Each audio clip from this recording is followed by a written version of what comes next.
달빛 아래 사연 한수 채널 구독자 여러분, 오늘도 시청해주셔서 감사합니다. 행복하고 즐거운 시간 되시길 바라며 오늘의 사연 시작하겠습니다. 새벽 3시 장정은의 휴대폰이 울렸습니다. 스마트폰 화면에 뜬 건 저장되지 않은 번호였죠. 침대 옆 시계는 정확히 새벽 3시 14분을 가리키고 있었습니다. 장정은은 잠에서 깨자마자 본능적으로 자세를 바로 했어요. 사성 장군으로 30년을 산 사람의 습관이었습니다. 그녀는 휴대폰을 집어들기 전에 잠시 화면을 응시했어요. 낯선 번호. 이 시간에 거는 전화는 절대 좋은 소식이 아니라는 걸 알고 있었죠. 전화를 받자 들려온 건 젊은 여성의 목소리였어요. 떨리고 있었습니다. 장군님, 저는 해병대 의무대 군의관 최은솔 대위입니다. 목소리가 한 번 더 흔들렸죠. 숨을 고르는 소리가 들렸어요. 따님이 의식이 없습니다. 훈련 사고로 보고됐는데 전 그렇게 못 믿겠습니다. 마지막 문장은 거의 속삭임에 가까웠습니다. 장정은은 한참 침묵했어요. 귀에서는 최은솔의 가쁜 숨소리가 들렸습니다. 복도 어딘가에서 발소리가 들리는 것 같았죠. 금속 문이 열리는 소리, 누군가 지나가는 기척. 최은솔이 숨어서 전화하고 있다는 걸 직감했습니다. 장정은의 손가락이 이불을 움켜쥐었어요. 하지만 목소리는 놀랍도록 차분했죠. 지금 어디 있나? 의무대입니다. 하지만 제가 오래 통화하면 안 될 것 같습니다. 최은솔의 목소리 끝이 떨렸어요. 뒤에서 누군가 부르는 소리가 희미하게 들렸죠. 최 대위님? 최은솔이 급하게 말했습니다. 장군님, 십자인대가 완전히 찢어졌는데 이건 낙상으로는 통화가 뚝 끊어졌어요. 장정은은 휴대폰을 귀에서 떼지 않았습니다. 끊긴 신호음이 길게 이어졌죠. 그녀는 천천히 휴대폰을 내려놓고 곧바로 딸 서윤의 번호로 전화를 걸었어요. 신호음이 한 번, 두 번 울리다가 전원이 꺼져 있습니다라는 안내가 나왔습니다. 이상했어요. 서윤은 절대 휴대폰을 꺼두지 않는 아이였거든요. 군 생활 중에도 항상 새벽에 짧은 메시지라도 보내던 아이였죠.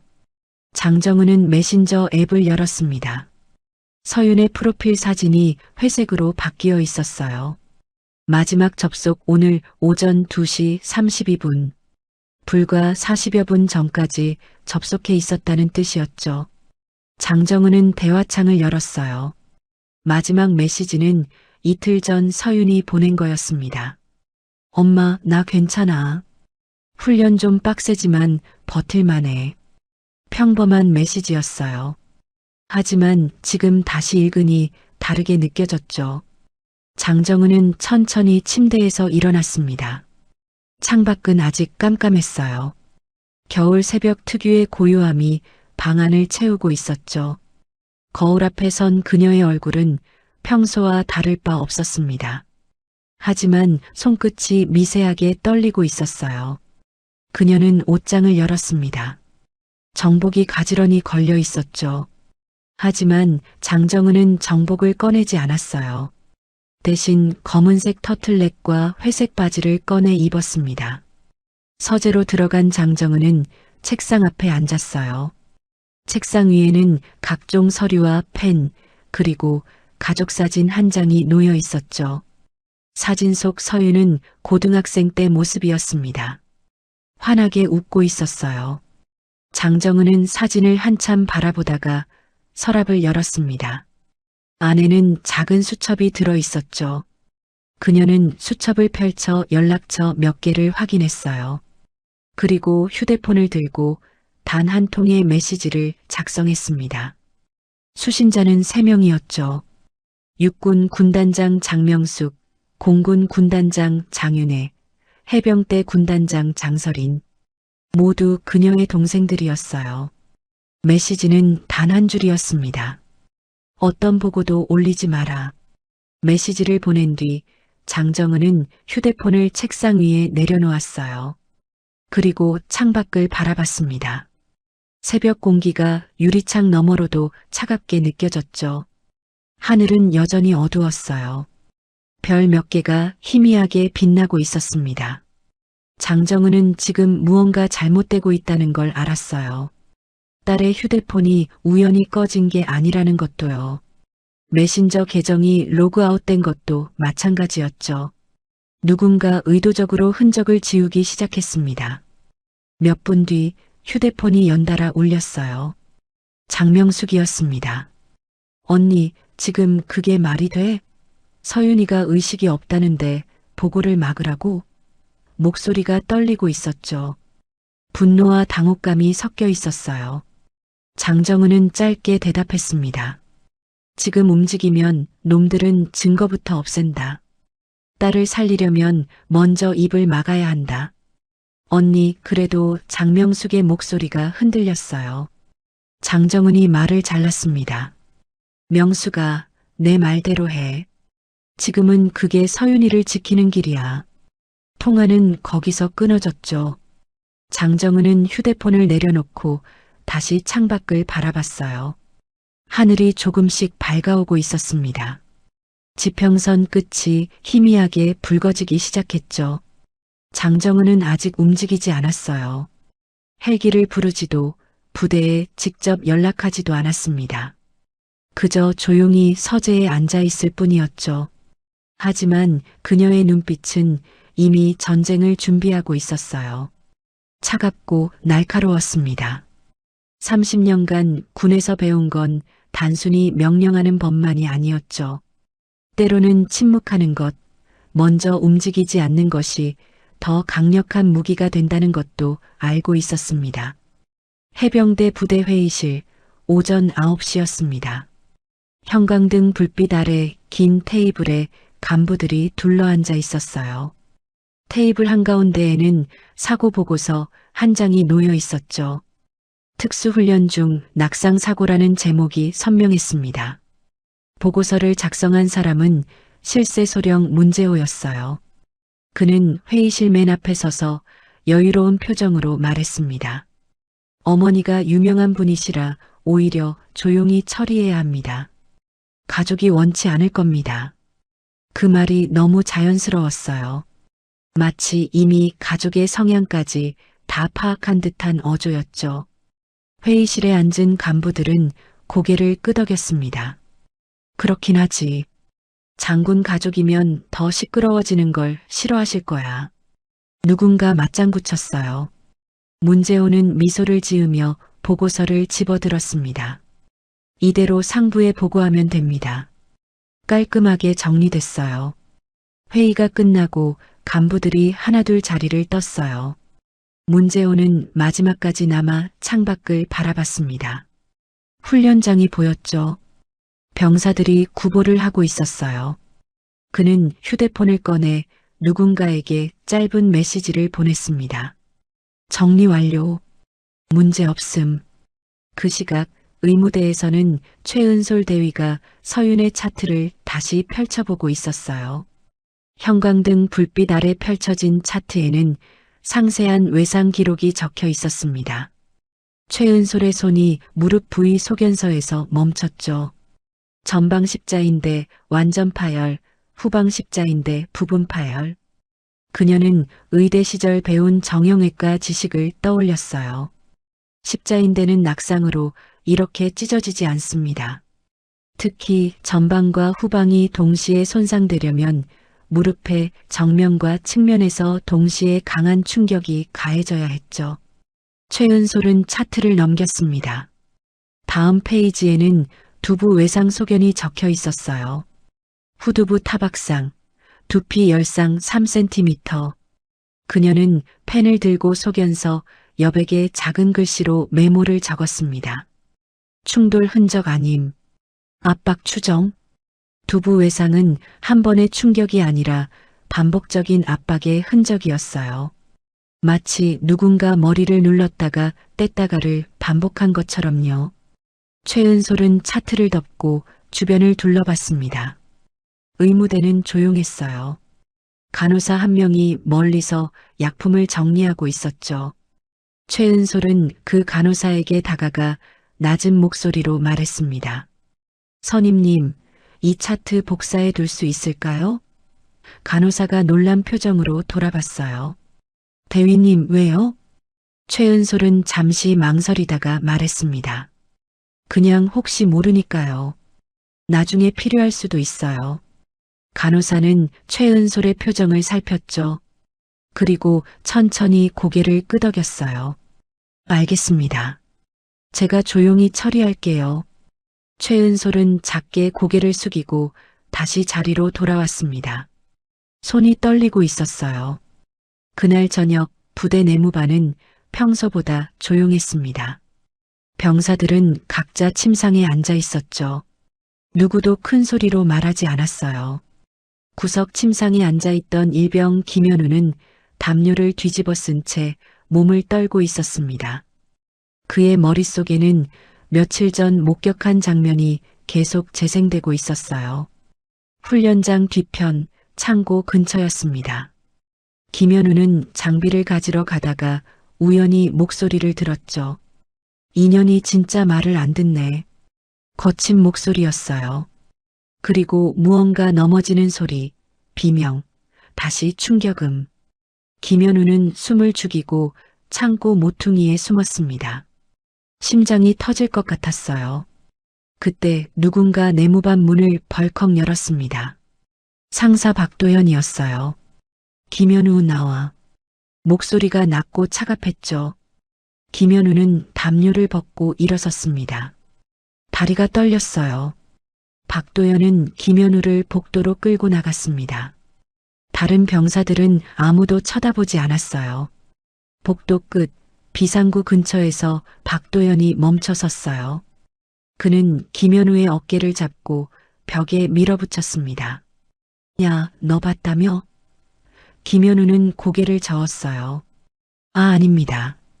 저는 아무것도. 박도연이 더 세게 어깨를 눌렀죠. 쓸데없는 소리하면 너도 끝이야. 알아들어? 김현우는 울먹이며 고개를 끄덕였습니다. 바로 그때 복도 저 끝에서 누군가 이쪽을 지켜보고 있었어요. 문재호였습니다. 그는 벽에 기댄 채 팔짱을 끼고 서 있었죠. 박도연이 김현우를 놓아주고 돌아서자 문재호가 천천히 다가왔습니다. 그는 박도연의 귀에 대고 속삭였어요. 사람 하나 죽이는 건 쉬워. 근데 별 13개를 상대로 증거를 남기는 건 더 쉽다. 박도연의 얼굴이 굳었습니다. 문재호는 웃으며 등을 두드렸어요. 긴장하지 마. 이미 다 정리됐어. 우리가 할 일은 그냥 입 다물고 있는 것뿐이야. 그는 복도를 걸어나가며 휘파람을 불었습니다. 경쾌한 멜로디였죠. 하지만 그 소리는 복도에 섬뜩하게 울려 퍼졌어요. 김현우는 내무반으로 돌아와 침상에 쓰러졌습니다. 담요를 다시 뒤집어 썼죠. 눈을 감았지만 잠이 오지 않았어요. 귀에는 계속 비명소리가 들리는 것 같았습니다. 그는 이불 속에서 주먹을 꽉 쥐었어요. 손톱이 손바닥에 파고들었죠. 의무대로 돌아온 최은솔은 책상 서랍을 열고 USB 하나를 꺼냈습니다. 간호사가 복사해준 차트 파일이 담겨 있었어요. 그녀는 USB를 주머니 깊숙이 넣고 창밖을 바라봤습니다. 밤하늘에는 별이 총총히 박혀 있었죠. 어딘가에서 장정은도 같은 하늘을 보고 있을 거라 생각했어요. 최은솔은 작게 중얼거렸습니다. 장군님, 제가 지킬게요. 증거는 제가 지킬게요. 그날 오후 장정은은 여전히 병원으로 가지 않았습니다. 대신 서재에서 노트북을 켜고 화면을 응시하고 있었어요. 화면에는 군 내부 전산망 접속 화면이 떠 있었죠. 하지만 그녀는 로그인하지 않았습니다. 로그인하는 순간 흔적이 남는다는 걸 알고 있었어요. 대신 휴대폰을 들고 장윤혜에게 전화를 걸었습니다. 3번의 신호음 끝에 장윤혜가 받았어요. 언니. 목소리가 차분했지만 긴장감이 느껴졌죠. 장정은은 단도직입적으로 말했습니다. 윤혜야, 내 이름 빼고 전산 기록 접속 흔적부터 잡아. 서윤이 사건 전후로 누가 뭘 만졌는지 다 추적해. 장윤혜는 잠시 침묵했어요. 언니, 그건 상당히 민감한 작업인데요. 장정은의 목소리가 낮아졌습니다. 민감한 게 문제가 아니야. 지금 누군가 증거를 지우고 있어. 서윤이 휴대폰도 원격으로 꺼졌고 메신저도 로그아웃 됐어. 이건 우연이 아니야. 장윤혜는 숨을 들이켰죠. 알겠습니다. 바로 시작할게요. 1시간 안에 보고 드리겠습니다. 통화가 끊어졌어요. 장정은은 휴대폰을 내려놓고 창밖을 바라봤습니다. 오후 햇살이 서재 안으로 비스듬히 들어오고 있었어요. 먼지가 빗줄기 속에서 천천히 떠다녔죠. 그녀는 책상 서랍을 열고 오래된 사진 한 장을 꺼냈습니다. 서윤이 어렸을 때 사진이었어요. 6살쯤 됐을 때였죠. 군복을 입은 장정은 옆에서 서윤이 환하게 웃고 있었습니다. 장정은은 사진을 한참 바라보다가 다시 서랍에 넣었어요. 공군 본부 장윤혜의 집무실은 분주했습니다. 그녀는 부관 한 명을 불러 조용히 지시했어요. 지금부터 하는 말은 절대 밖으로 새면 안 돼. 해병대 쪽 전산 접속 기록을 역추적해. 특히 의료 기록, CCTV 서버, 그리고 통신 기록. 최근 사흘간 전부. 부관의 얼굴이 굳었습니다. 장군님, 그건 타군 전산인데요. 장윤혜가 차갑게 쳐다봤어요. 내가 권한 있어. 지금 당장 시작해. 부관은 경례를 하고 나갔죠. 장윤혜는 혼자 남아 컴퓨터 앞에 앉았습니다. 손가락이 키보드 위에서 빠르게 움직이기 시작했어요. 화면에는 수많은 로그 파일이 스크롤되기 시작했습니다. 30분쯤 지났을까요? 장윤혜의 손이 멈췄습니다. 화면에 떠 있는 기록 하나가 눈에 들어왔어요. 의료기록 열람, 사용자 의무대 최은솔 대위, 시각 오전 2시 45분. 그 아래로 또 다른 기록이 있었습니다. 의료기록 열람, 사용자 행정실 문재호 소령, 시각 오전 3시 12분. 장윤혜는 눈을 가늘게 떴어요. 최은솔이 기록을 본 지 30분도 안 돼서 문재호가 같은 기록을 열람했다는 뜻이었죠. 그녀는 계속 스크롤을 내렸습니다. 그리고 더 소름 끼치는 기록을 발견했어요. CCTV 서버 접속, 외부 저장 장치 연결 감지, 시각 오전 3시 34분. 장윤혜는 즉시 휴대폰을 들고 장정은에게 전화를 걸었습니다. 언니 찾았어요. 목소리가 떨렸죠. 사건 직후 누군가 CCTV 서버에 외부 저장 장치를 꽂았어요. 삭제가 아니라 반출입니다. 장정은은 한참 침묵했어요. 누가 접속했어? 장윤혜가 화면을 다시 확인했습니다. 기록상으로는 보안실 당직 사병인데 이건 명예 도용일 가능성이 높아요. 장정은의 목소리가 더 차갑게 가라앉았습니다. 계속 파? 더 있을 거야. 통화가 끊어졌죠. 장윤혜는 다시 화면에 집중했어요. 키보드를 두드리는 소리만이 집무실에 울려 퍼졌습니다. 그 시각 육군 본부에서는 장명숙이 책상을 주먹으로 내리치고 있었어요. 이게 말이 돼? 그녀의 목소리는 분노로 떨리고 있었습니다. 앞에 앉은 참모가 고개를 숙였죠. 장군님, 저도 이해가 안 됩니다만 지금 상황에서 섣불리 개입하면. 장명숙이 말을 잘랐습니다. 개입? 내 조카가 의식불명인데 개입이 문제야? 그녀는 자리에서 일어나 창밖을 바라봤어요. 훈련장이 보였습니다. 병사들이 열을 맞춰 행군하고 있었죠. 장명숙은 주먹을 꽉 쥐었어요. 손톱이 손바닥에 파고들었습니다. 그녀는 휴대폰을 꺼내 장정은에게 메시지를 보냈어요. 언니, 나 지금 당장 간다. 더 이상 못 참겠어. 답장은 즉시 왔습니다. 아직 아니다. 내가 가면 그놈들은 장군 가족 갑질로 프레임을 씌운다. 참아라. 장명숙은 휴대폰을 움켜쥐었어요. 화면이 삐걱거렸죠. 하지만 그녀는 억지로 숨을 고르며 자리에 앉았습니다. 알겠습니다, 언니. 그녀는 작게 중얼거렸어요. 해병대 본부, 장서린의 집무실은 가장 조용했습니다. 그녀는 창밖을 바라보며 서 있었어요. 손에는 커피잔이 들려 있었죠. 하지만 커피는 이미 식어 있었습니다. 그녀의 휴대폰이 울렸어요. 장정은이었죠. 서린아. 네, 언니. 장서린의 목소리는 놀랍도록 차분했습니다. 내가 가라. 장정은의 말이 짧았어요. 장서린은 대답했습니다. 알겠습니다. 더 이상의 말은 필요 없었죠. 장서린은 통화를 끊고 옷장을 열었어요. 정복이 아닌 평상복을 꺼냈습니다. 검은색 재킷과 회색 바지였죠.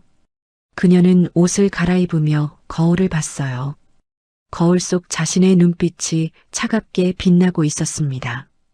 옷을 다 갈아입은 장서린은 책상 서랍을 열고 수첩 하나를 꺼냈어요. 수첩에는 해병대 내 주요 인물들의 명단이 적혀 있었습니다. 그녀는 한 이름에 펜으로 동그라미를 쳤죠. 문제호 소령. 그리고 수첩을 주머니에 넣고 집무실을 나섰습니다. 복도를 걸으며 장서린은 부관에게 전화를 걸었어요. 차 준비해. 지금 당장 이동한다. 어디로 가십니까? 장서린이 짧게 대답했습니다. 제7 해병여단. 점검 나간다고 통보해. 부관의 목소리가 놀라움으로 떨렸죠. 장군님, 사전 통보 없이요? 장서린은 차갑게 웃었어요. 그래. 그래야 제대로 보이니까. 다음 날 오전 10시 제7 해병여단 정문에 검은색 승용차 한 대가 멈춰 섰습니다. 차에서 내린 사람은 장서린이었어요. 그녀는 평상복 차림이었지만 걸음걸이만으로도 군인임을 알 수 있었죠. 경비병이 다가와 경례를 했습니다. 신분증 확인 부탁드립니다. 장서린은 신분증을 내밀었어요. 경비병의 얼굴이 순식간에 굳었습니다. 해병대 군단장님? 목소리가 떨렸죠. 장서린은 신분증을 도로 받으며 말했습니다. 점검 나왔어. 지휘관한테 연락하지 마. 내가 직접 들어갈 테니까. 경비병은 당황한 표정으로 고개를 끄덕였어요. 장서린은 정문을 지나 부대 안으로 걸어 들어갔습니다. 부대 본관 복도는 한산했어요. 점심시간 전이라 대부분의 병사들은 훈련장에 있었죠. 장서린은 천천히 복도를 걸으며 주변을 살폈습니다. 벽에 붙은 훈련 일정표, 게시판에 붙은 안전수칙, 소화기의 위치까지 모든 것을 눈에 담았어요. 그녀는 행정실 앞에서 멈춰 섰습니다. 문을 열고 들어가자 몇 명의 간부들이 놀라 일어섰어요. 누구십니까? 한중이가 물었죠. 장서린은 대답 대신 신분증을 꺼내 보여줬습니다. 중이의 얼굴이 창백해졌어요. 군단장님, 사무실 안이 순식간에 술렁였습니다. 장서린은 손을 들어 제지했어요. 소란 떨지 마. 점검 나온 거야. 지휘관한테 연락했어? 중이가 더듬거리며 대답했습니다. 아직 장서린이 고개를 끄덕였어요. 좋아. 그대로 두고. 나 혼자 둘러볼 테니까 신경 쓰지 마. 그녀는 사무실을 나와 복도를 계속 걸었습니다. 뒤에서 급하게 전화를 거는 소리가 들렸죠. 장서린은 입꼬리를 살짝 올렸어요. 이미 예상한 반응이었습니다.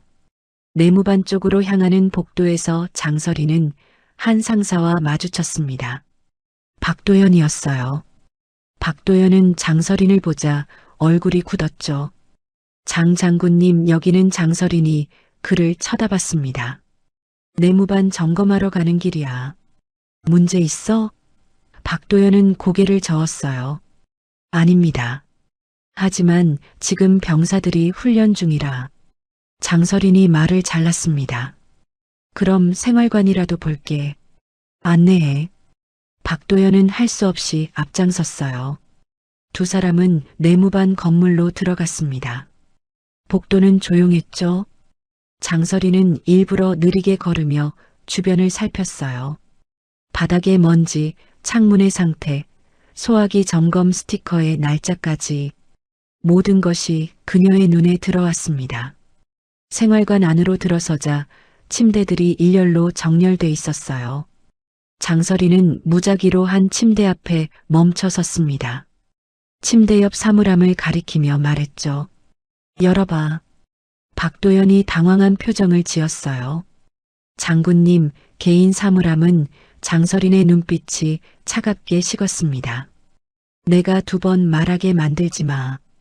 박도연은 떨리는 손으로 사물함을 열었어요. 안에는 군복과 사복, 세면도구가 정리돼 있었습니다. 장서린은 사물함 안을 천천히 살폈죠. 그리고 구석에 놓인 작은 수첩 하나를 발견했어요.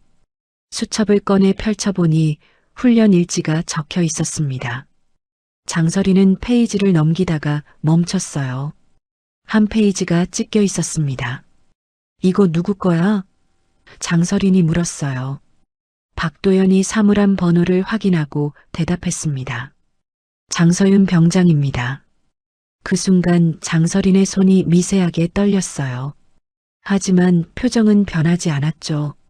그녀는 수첩을 자세히 들여다봤습니다. 찢겨진 페이지의 가장자리에 뭔가 적힌 흔적이 희미하게 보였어요. 장서린은 수첩을 빛에 비춰봤습니다. 찢겨진 페이지 위쪽에 눌린 글씨 자국이 보였죠. 도와 그 다음은 알아볼 수 없었습니다. 장서린은 수첩을 천천히 덮고 박도연을 쳐다봤어요. 이 페이지는 언제 찢어진 거야? 박도연이 땀을 흘리며 대답했습니다. 그건 제가. 그때 박도연의 시선이 수첩 모서리로 향했어요. 장서린도 따라봤습니다. 수첩 모서리에 작은 갈색 얼룩이 묻어 있었죠. 장서린은 손가락으로 얼룩을 살짝 문질렀어요. 마른 피였습니다. 그녀는 천천히 고개를 들어 박도연을 똑바로 쳐다봤습니다. 훈련 중에 정리하다가 찢어졌다고? 그럼 왜 피가 묻어 있지? 박도연의 얼굴이 창백해졌습니다. 그건 저도 잘. 장서린이 한 발짝 다가섰어요. 거짓말하지 마. 내 눈빛을 보면 알아. 박도연은 뒤로 물러섰죠. 등이 벽에 닿았습니다.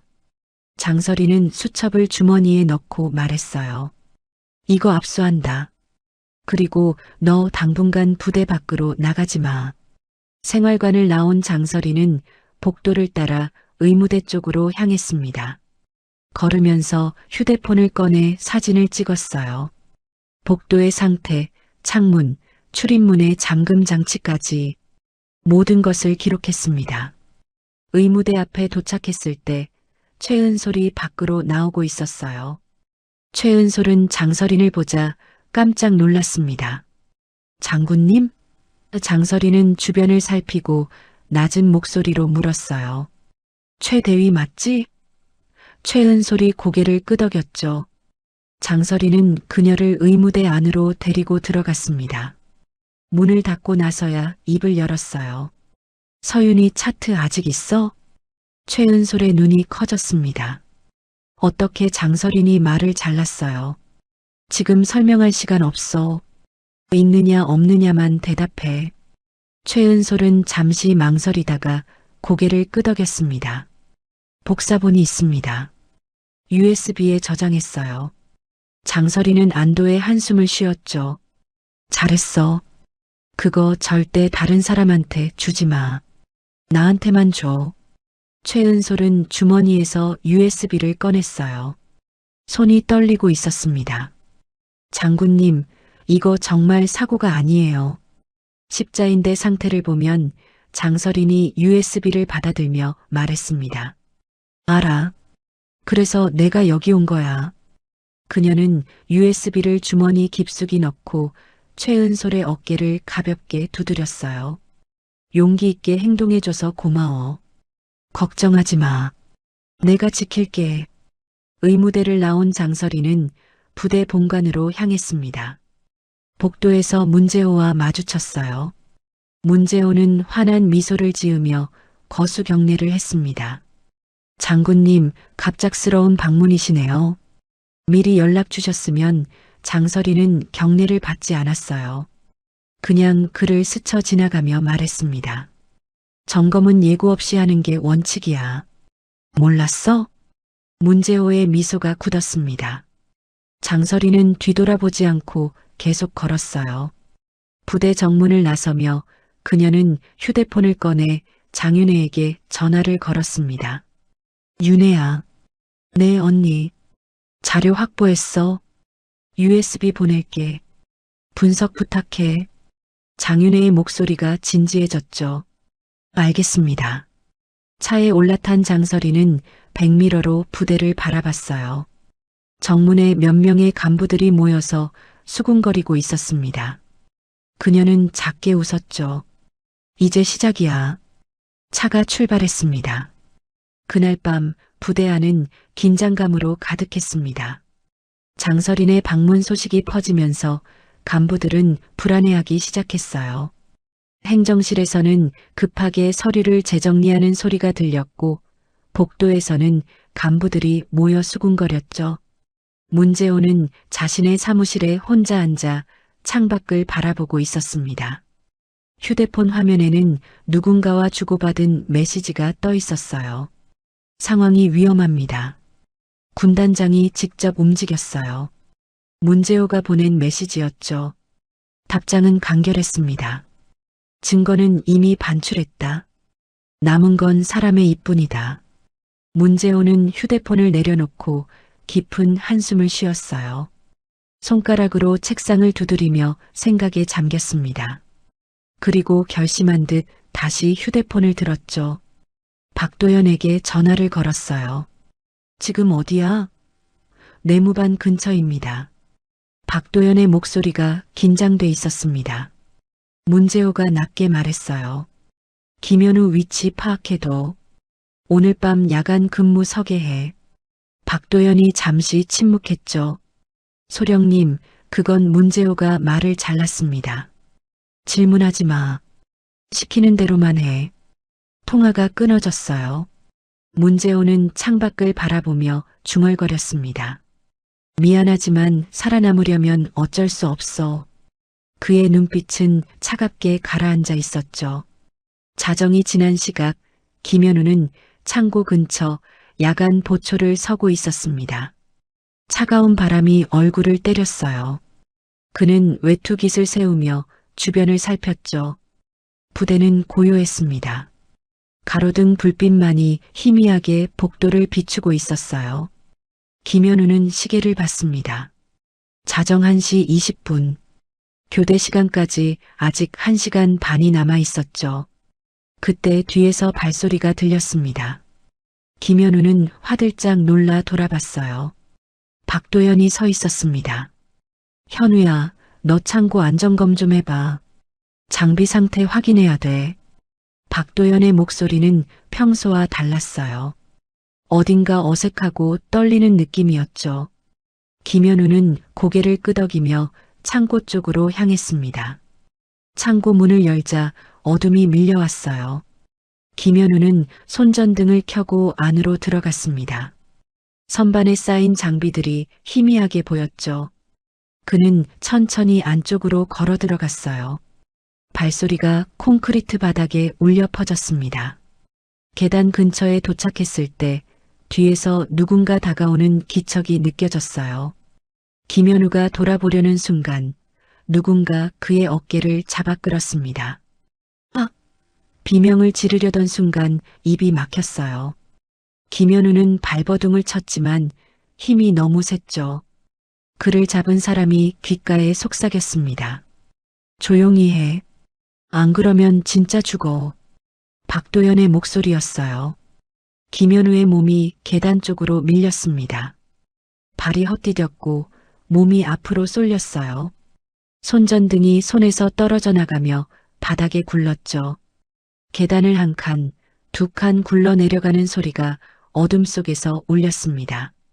김현우는 간신히 난간을 붙잡았어요. 온몸이 떨렸죠. 박도연은 계단 위에서 김현우를 내려다봤습니다. 얼굴은 그림자에 가려져 보이지 않았어요. 하지만 목소리는 또렷했죠. 미안하다, 현우야. 이것도 다 살기 위해서야. 그는 천천히 계단을 내려오기 시작했어요. 김현우는 필사적으로 난간을 붙잡고 몸을 일으켰습니다. 상사님, 제발. 바로 그때 창고 밖에서 강한 불빛이 쏟아져 들어왔어요. 거기 누구야? 누군가 소리쳤습니다. 박도연이 화들짝 놀라 뒤를 돌아봤죠. 불빛이 그의 얼굴을 직접 비쳤어요. 문 앞에 서 있는 사람은 순찰을 돌던 헌병이었습니다. 상사님, 여기서 뭐 하십니까? 박도연은 당황한 표정을 감추려 애썼어요. 아, 창고 점검하는 중이야. 야간 근무자 확인하러 왔어. 헌병이 손전등으로 주변을 비췄습니다. 계단 아래 쓰러져 있는 김현우가 보였죠. 저 병사는요? 박도연이 급하게 대답했어요. 발을 헛디뎌서 넘어졌어. 내가 지금 확인하는 중이었다고. 헌병은 의심스러운 표정으로 계단을 내려가 김현우를 살폈습니다. 김현우의 손목에는 누군가 세게 잡은 자국이 선명하게 남아 있었어요. 헌병이 그 자국을 보더니 박도연을 쳐다봤죠. 상사님, 이건 박도연이 웃으며 말했습니다. 넘어지면서 난간 잡느라 생긴 거야. 괜찮아. 헌병은 더 이상 말하지 않았어요. 하지만 눈빛은 의심으로 가득했죠. 그는 김현우를 일으켜 세웠습니다. 일어날 수 있어? 김현우는 고개를 끄덕이며 천천히 일어섰어요. 다리가 후들거렸지만 간신히 버텼죠. 헌병이 말했습니다. 의무대 가서 확인받는 게 좋겠어요. 박도연이 끼어들었어요. 내가 데려다 줄게. 괜찮아. 헌병이 고개를 저었습니다. 아닙니다. 제가 모시고 가겠습니다. 박도연은 할 수 없이 물러섰죠. 헌병은 김현우를 부축해 창고 밖으로 데리고 나갔어요. 박도연은 그 뒷모습을 바라보며 주먹을 꽉 쥐었습니다. 의무대에 도착한 김현우는 당직 간호사에게 간단한 처치를 받았어요. 손목의 멍과 다리의 타박상이 확인됐죠. 간호사가 물었습니다. 어떻게 다쳤어요? 김현우는 입을 열려다가 닫았어요. 헌병이 옆에서 지켜보고 있었죠. 김현우는 작게 대답했습니다. 계단에서 넘어졌습니다. 간호사는 의심스러운 표정을 지었지만 더 묻지 않았어요. 처치를 끝낸 뒤 김현우를 내보냈죠. 하지만 헌병은 김현우를 따로 불렀습니다. 야, 진짜로 넘어진 거 맞아? 김현우는 고개를 끄덕였어요. 하지만 눈에는 공포가 가득했죠. 헌병은 한숨을 쉬며 말했습니다. 뭔가 이상한데 조심해. 알았지? 김현우는 내무반으로 돌아왔습니다. 침대에 누우니 온몸이 떨렸어요. 손목에 멍이 욱신거렸죠. 그는 담요를 뒤집어 쓰고 눈을 감았습니다. 하지만 잠이 오지 않았어요. 귀에는 계속 박도연의 목소리가 맴돌았습니다. 이것도 다 살기 위해서야. 다음 날 아침 장정은의 휴대폰에 문자 한 줄이 떴습니다. 발신자는 저장되지 않은 번호였어요. 장군님, 조용히 넘어가시죠.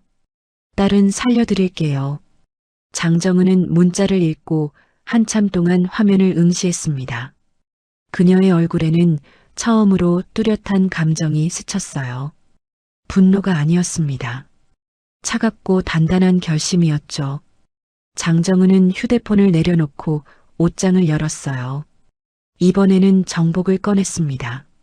사성 장군 계급장이 달린 정복이었죠. 그녀는 천천히 옷을 입고 거울 앞에 섰어요. 거울 속 자신의 눈빛이 얼음처럼 차갑게 빛나고 있었습니다. 그녀는 작게 중얼거렸어요. 그래, 이제 됐다. 이제는 증거가 아니라 전쟁이다. 새벽 5시 제7해병여단 상공에 헬기 소리가 울려 퍼지기 시작했습니다. 처음에는 희미했어요.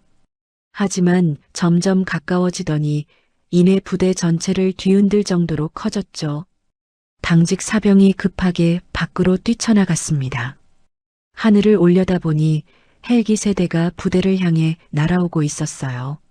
앞쪽 2대는 육군 마크가 선명했고 뒤쪽 한 대는 공군 소속이었죠. 부대 내 비상벨이 울렸습니다. 간부들이 허겁지겁 옷을 입고 뛰쳐나왔어요. 문제호도 사무실에서 창밖을 내다봤습니다. 헬기들이 부대 훈련장에 차례로 착륙하기 시작했죠. 첫 번째 헬기에서 내린 사람은 장명숙이었어요. 육군 군단장 계급장이 아침 햇살에 반짝였습니다. 두 번째 헬기에서는 장윤혜가 내렸죠. 그녀의 뒤로 참모 2명이 서류 가방을 들고 따라 내렸어요. 그리고 마지막 헬기가 착륙했습니다. 프로펠러 소리가 점점 잦아들더니 문이 열렸어요. 장정은이 모습을 드러냈습니다. 사성 장군 정복을 말끔하게 차려입은 그녀의 모습은 압도적이었죠. 그녀가 헬기에서 내리자 주변 공기가 얼어붙는 것 같았어요. 장정은은 천천히 부대 본관을 향해 걸어갔습니다. 부대 정문 앞에는 이미 간부들이 줄지어 서 있었어요. 문제호도 그중 한 명이었습니다. 그는 최대한 침착한 표정을 유지하려 애쓰며 거수 경례를 했어요. 장군님들, 갑작스러운 방문이시네요. 미리 연락을 주셨다면 장정은은 그의 경례를 받지 않았습니다. 그냥 지나쳐버렸죠. 장명숙이 앞으로 나서며 말했어요. 지금부터 이 부대는 특별 점검에 들어간다. 전 간부는 본관 회의실로 집합. 목소리가 차갑고 단호했습니다. 문제호의 미소가 조금씩 굳어졌어요. 장군님, 그건 절차상 장윤혜가 말을 잘랐습니다. 절차? 우리가 절차야. 지금 당장 움직여. 간부들이 우왕좌왕하며 회의실로 향했어요. 복도는 순식간에 긴장감으로 가득 찼습니다. 병사들은 멀리서 지켜보며 수군거렸죠. 무슨 일이야? 장군이 3명이나 왔어. 큰일 났나 봐. 회의실에 도착한 장정은은 테이블 맨 앞에 섰습니다. 그녀의 뒤로 장명숙과 장윤혜가 나란히 섰어요. 참모들이 서류 가방을 열고 서류들을 꺼내기 시작했죠. 장윤혜가 한 장의 출력물을 테이블 위에 내려놓았습니다. CCTV 서버 접속 기록.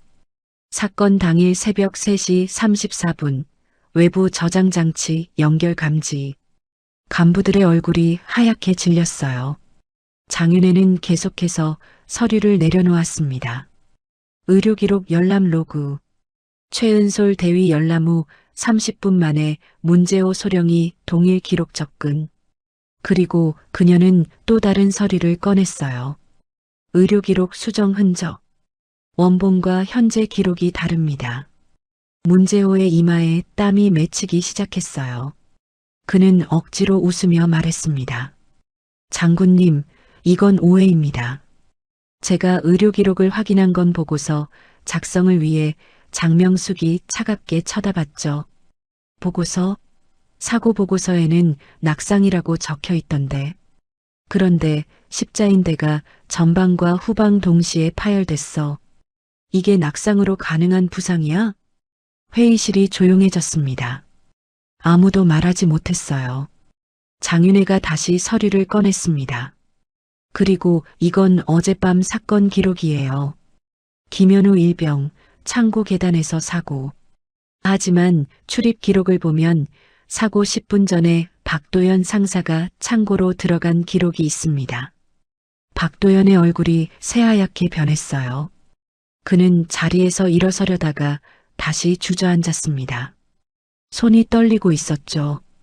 장정은이 처음으로 입을 열었어요. 지금부터 이 부대는 전원격리다. 목소리는 낮고 차갑게 가라앉아 있었습니다. 누구도 휴대폰 사용하지 마. 부대 밖으로 연락하지 마. 반항하면 장정은은 잠시 말을 멈추고 회의실을 둘러봤어요. 모든 간부들이 그녀를 쳐다보고 있었습니다. 군법 이전에 내가 먼저 처리한다. 문재호가 자리에서 벌떡 일어섰어요. 장군님, 이건 과잉 대응입니다. 여론이 알면 장정은이 천천히 고개를 들어 그를 똑바로 쳐다봤습니다. 여론? 그녀의 목소리가 한 옥타브 낮아졌죠. 내가 내 딸을 뇌사 직전까지 만들고도 여론을 말해? 회의실 안공기가 얼어붙었습니다. 장정은은 한 걸음씩 문재호에게 다가갔어요. 너희가 서윤이한테 뭘 했는지 다 알아. 십자인대 파열, 두부 압박 흔적, 찢어진 수척, 그리고 피. 문재호는 뒤로 물러섰죠. 등이 벽에 닿았어요. 장명숙이 헌병 2명을 불렀습니다. 문재호 소령, 박도연 상사구금. 헌병들이 앞으로 나섰어요.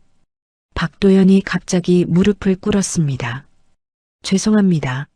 저는 시키는 대로만. 목소리가 떨리며 울먹였죠. 장서린이 회의실 문을 열고 들어왔어요. 그녀는 박도연 앞에 섰습니다. 너 기억나냐? 3년 전 내가 훈련 중 실수했을 때 내가 덮어줬지. 박도연이 고개를 들어 그녀를 봤어요. 눈에는 눈물이 가득했습니다. 장서린이 차갑게 말했죠. 내가 그때 내가 살려준 목숨으로 사람을 죽이려 했어. 박도연은 더 이상 말하지 못했어요. 고개를 떨구고 흐느끼기만 했습니다. 헌병들이 그를 일으켜 세웠죠. 문재호도 헌병들에게 잡혔어요. 그는 끝까지 저항했습니다. 이건 불법 구금이야. 나는 변호사를 부를 권리가. 장정은이 차갑게 말했어요. 권리? 내가 서윤이한테 무슨 권리를 줬어? 두 사람이 끌려나갔습니다. 회의실에 남은 간부들은 아무도 움직이지 못했어요. 장정은은 천천히 회의실을 둘러봤습니다. 오늘부터 이 부대는 전면 재조사에 들어간다. 협조하지 않는 사람은 전부 공범으로 간주한다. 그녀는 말을 마치고 회의실을 나섰어요. 복도를 걸으며 장정은은 창밖을 바라봤습니다. 훈련장이 보였어요. 병사들이 모여서 이쪽을 쳐다보고 있었죠. 장정은은 발걸음을 멈추고 한참 그들을 바라봤습니다. 그리고 작게 중얼거렸어요. 서윤아, 엄마가 늦었지만 이제 끝낼게. 장명숙이 뒤에서 다가왔습니다. 언니, 이제 병원 가시죠. 장정은은 고개를 끄덕였어요. 하지만 발걸음을 옮기지 않았습니다. 그녀의 눈에는 처음으로 눈물이 고이기 시작했죠. 명숙아, 나 무서워. 장명숙이 언니의 손을 잡았어요. 괜찮아요, 언니. 서윤이는 강해요. 언니 딸이잖아요. 두 사람은 천천히 부대를 나섰습니다. 헬기가 다시 시동을 걸기 시작했어요. 프로펠러 소리가 부대 전체에 울려 퍼졌죠. 하늘은 점점 밝아지고 있었습니다. 헌병대 조사실, 형광등 불빛이 차갑게 방안을 비추고 있었습니다. 문재호는 금속 의자에 앉아 팔짱을 낀 채 정면을 응시하고 있었어요. 그의 표정은 여전히 여유로워 보였죠. 맞은편에는 장윤혜와 군 검찰 수사관 2명이 앉아 있었습니다. 테이블 위에는 두꺼운 서류 뭉치가 놓여 있었어요. 장윤혜가 서류를 펼쳤습니다. 문재호 소령, 사건 당일 새벽 3시 12분, 당신은 의무대 의료기록에 접속했습니다. 그 이유가 뭡니까? 문재호는 여전히 팔짱을 낀 채 대답했어요. 보고서 작성을 위해서였습니다. 사고 발생 후 상황 파악이 필요했으니까요. 수사관이 끼어들었습니다. 그런데 왜 접속 30분 후에 기록이 수정됐습니까? 문재호의 눈빛이 미세하게 흔들렸어요. 그건 오타를 수정한 겁니다. 장윤혜가 다른 서류를 꺼내 펼쳤죠. 오타? 십자인대 파열 소견을 단순 타박상으로 바꾼 게 오타입니까? 문재호는 잠시 침묵했습니다. 그리고 비웃듯 말했어요. 증거가 있습니까? 제가 직접 수정했다는 증거요. 장윤혜가 노트북을 열었습니다. 화면에는 접속 로그가 자세히 표시돼 있었어요. 당신 계정으로 접속했고 당신 IP 주소에서 수정됐습니다. 이게 증거 아닙니까? 문재호가 웃었어요. 계정 도용일 수도 있죠. 비밀번호가 유출됐을 수도 있고요. 그는 여전히 여유를 잃지 않았습니다. 장윤혜는 한숨을 쉬며 노트북을 닫았어요. 끝까지 버티실 겁니까? 문재호가 어깨를 으쓱했죠. 버티는 게 아니라 사실을 말하는 겁니다. 옆방에서는 박도연이 조사를 받고 있었어요. 그는 문재호와 달리 완전히 무너진 상태였습니다. 테이블에 엎드려 흐느끼고 있었죠. 장명숙이 차갑게 그를 내려다봤어요. 박도연 상사, 김현우 일병을 창고로 데려간 이유가 뭡니까? 박도연이 고개를 들었습니다. 눈이 퉁퉁 부어 있었어요. 죄송합니다. 저는 정말 죽이려던 건 아니었어요. 장명숙이 테이블을 탁 쳤습니다. 그럼 뭐 하려고 했어? 협박? 입막음? 박도연은 고개를 끄덕였죠. 문소령님이 김현우가 뭘 봤다고 조용히 시키라고 수사관이 물었습니다. 김현우가 뭘 봤습니까? 박도연이 떨리는 목소리로 대답했어요.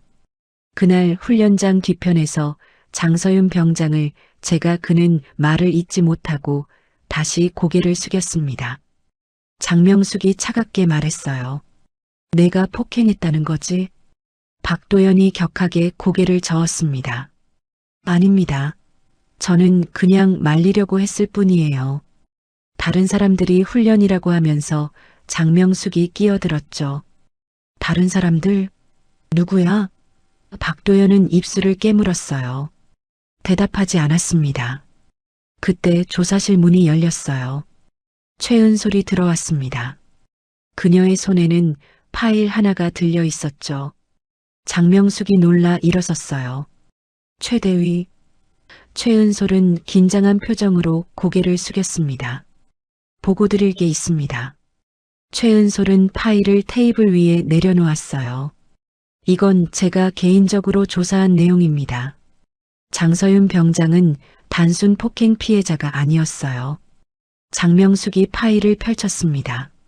안에는 상세한 메모와 사진들이 정리돼 있었어요. 최은솔이 설명을 이어갔죠. 서윤 병장은 한 달 전부터 부대 내 부조리를 기록하고 있었습니다.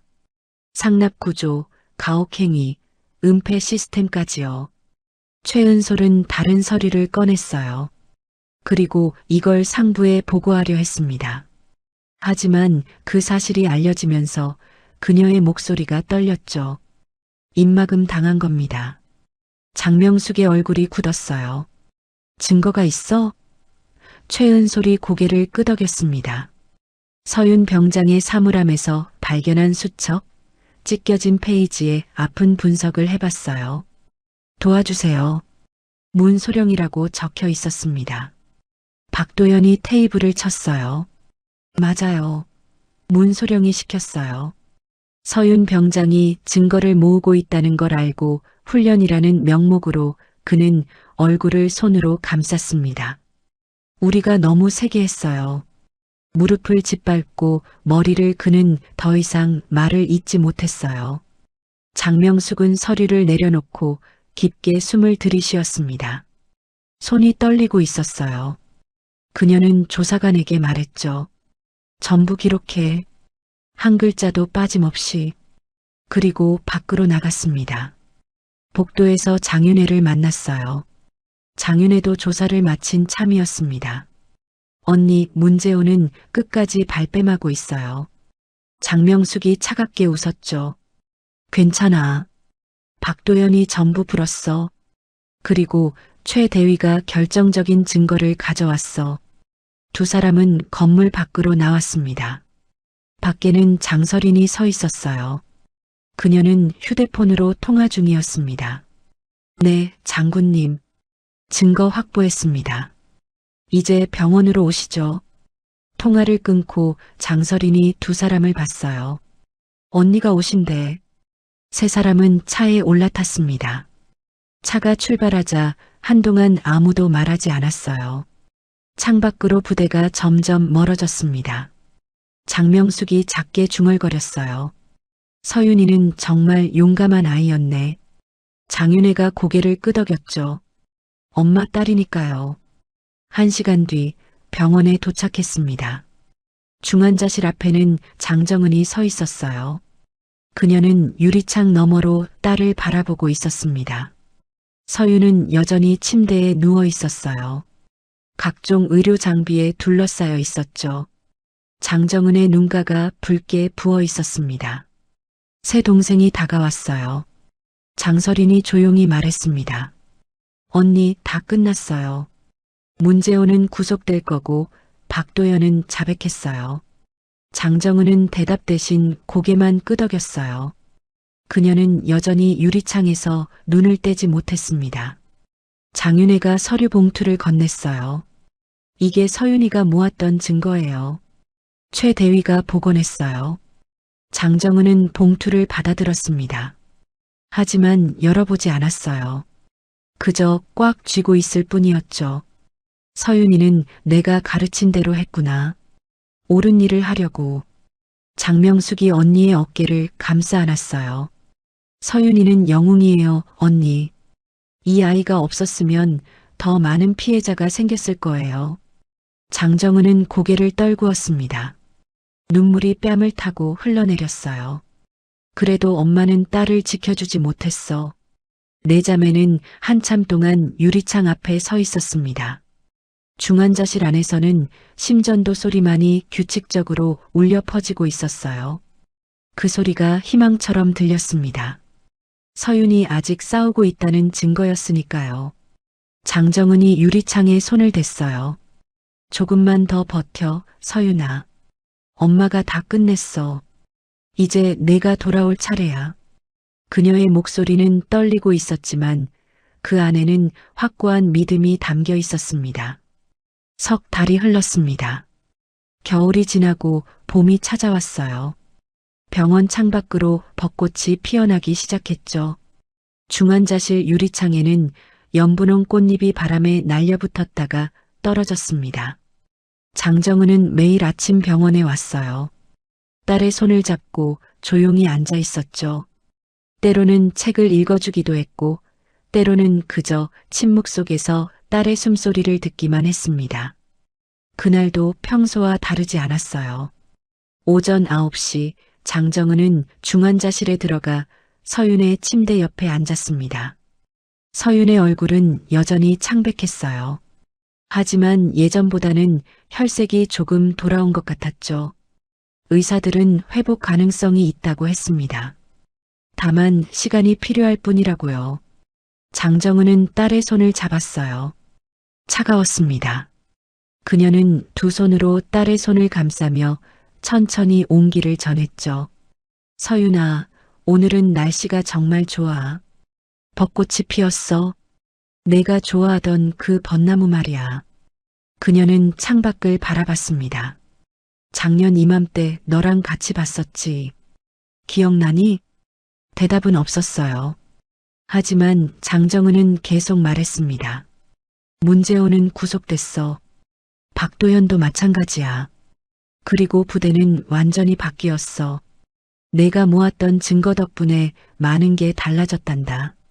그녀의 목소리가 잠시 떨렸죠. 넌 정말 용감했어, 서윤아. 엄마보다 훨씬 더. 그때였습니다. 장정은이 잡고 있던 손에서 미세한 움직임이 느껴졌어요. 처음에는 착각인 줄 알았습니다. 하지만 다시 한번 서윤의 손가락이 움직였죠. 아주 작게, 거의 느낄 수 없을 정도로. 하지만 분명했어요. 장정은의 심장이 빠르게 뛰기 시작했습니다.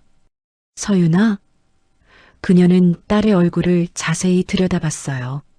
눈꺼풀이 미세하게 떨리고 있었습니다. 장정은은 급하게 간호사 호출 버튼을 눌렀죠. 누가 좀 와주세요. 간호사가 달려왔어요. 곧이어 의사도 들어왔습니다. 그들은 서윤의 상태를 확인하기 시작했죠. 심전도를 보고 동공 반응을 확인하고 혈압을 쟀어요. 의사가 말했습니다. 뇌파 활동이 증가하고 있어요. 깨어나고 있는 것 같습니다. 장정은은 딸의 손을 더 꽉 쥐었어요. 서윤아, 엄마 목소리 들려? 천천히 해도 돼. 엄마가 여기 있어. 서윤의 눈꺼풀이 더 크게 떨렸습니다. 그리고 천천히, 아주 천천히 눈이 떠지기 시작했어요. 처음에는 초점이 없었습니다. 하지만 점점 선명해지더니 장정은을 바라봤어요. 서윤의 입술이 미세하게 움직였습니다. 소리는 나오지 않았죠. 하지만 입모양으로 알 수 있었어요. 엄마. 장정은의 눈에서 눈물이 쏟아졌습니다. 참으려 했지만 참을 수 없었어요. 그래, 엄마야. 엄마 여기 있어. 그녀는 딸의 이마에 입을 맞췄습니다. 따뜻했어요. 차가운 손과 달리 이마는 따뜻했습니다. 의사가 조심스럽게 말했어요. 아직 완전히 회복된 건 아닙니다. 천천히 지켜봐야 해요. 장정은은 고개를 끄덕였죠. 하지만 눈은 딸에게서 떼지 못했습니다. 서윤은 다시 눈을 감았어요. 하지만 이번에는 달랐습니다. 깊은 혼수가 아니라 그저 잠드는 것처럼 편안해 보였죠. 복도에서 기다리던 새 이모가 들어왔습니다. 장명숙이 물었어요. 언니 무슨 일이야? 장정은이 웃으며 대답했습니다. 깨어났어. 서윤이가 깨어났어. 세 사람의 얼굴이 환해졌죠. 장윤혜가 눈물을 닦으며 말했어요. 정말? 정말이야 언니? 그날부터 서윤의 회복은 빨라졌습니다. 이틀 뒤에는 완전히 눈을 떴고 일주일 뒤에는 말을 할 수 있게 됐어요. 목소리는 약했지만 또렷했습니다. 재활 치료가 시작됐죠. 무릎 수술을 받았고 물리 치료를 받았어요.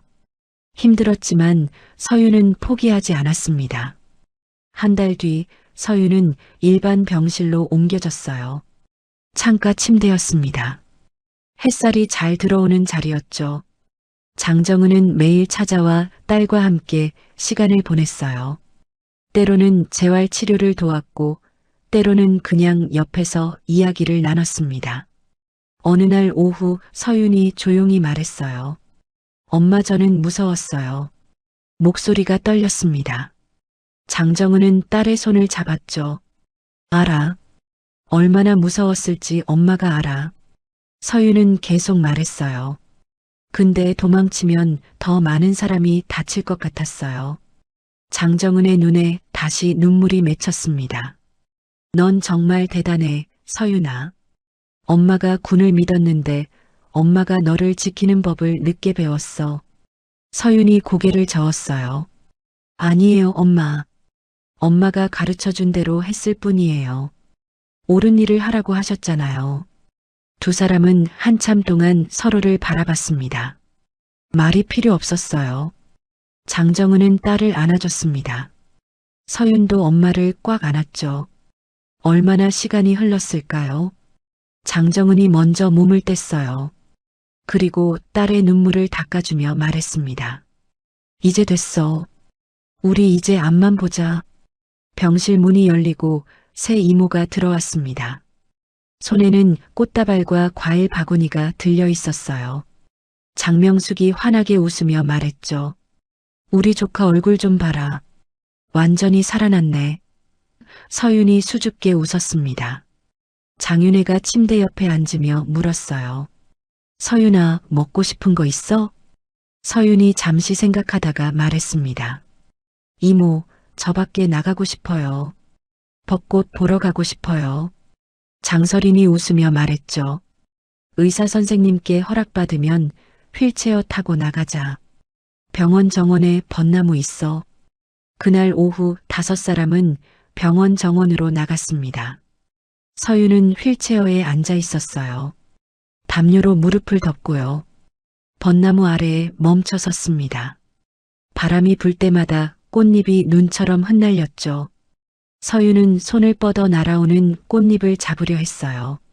손바닥에 꽃잎 하나가 내려앉았습니다. 장정은은 딸의 뒷모습을 바라보며 생각했어요. 이 아이가 살아있다는 것, 여전히 웃을 수 있다는 것, 그게 기적이라고요. 그녀는 새 동생을 돌아봤습니다.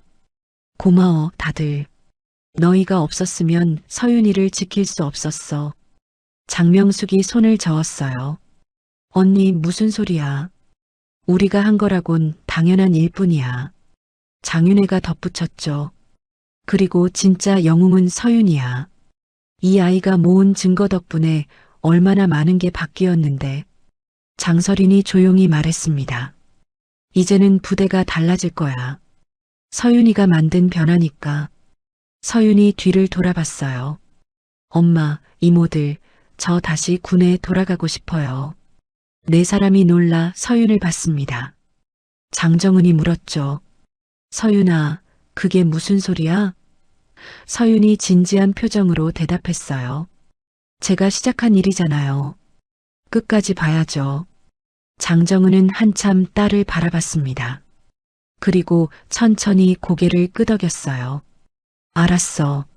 내가 준비됐을 때, 그때 다시 시작하자. 서윤이 환하게 웃었습니다. 네, 엄마. 벚꽃잎이 계속 떨어졌어요. 5사람은 한참 동안 그 아래 서 있었습니다. 말없이 서로를 바라보며요. 그들은 알고 있었어요. 싸움은 끝났지만 진짜 변화는 이제 시작이라는 것을요. 서윤이 살려낸 건 단순히 목숨 하나가 아니었습니다. 군의 양심이었고 정의였고 희망이었어요. 장정은은 하늘을 올려다봤습니다. 구름 사이로 햇살이 쏟아지고 있었어요. 따뜻했습니다. 그녀는 작게 중얼거렸죠. 오늘로 끝내자. 복수는 끝이 아니다. 서윤이가 시작한 변화, 우리가 계속 이어가자. 새 동생이 고개를 끄덕였습니다. 봄바람이 불어왔어요. 벚꽃잎이 다시 한번 크게 흩날렸습니다. 그 속에서 5사람의 웃음소리가 들렸죠. 고통의 겨울을 지나 드디어 찾아온 봄이었습니다. 그리고 이 봄은 서윤이, 그리고 용기 있는 모든 이들이 함께 만들어낸 계절이었어요.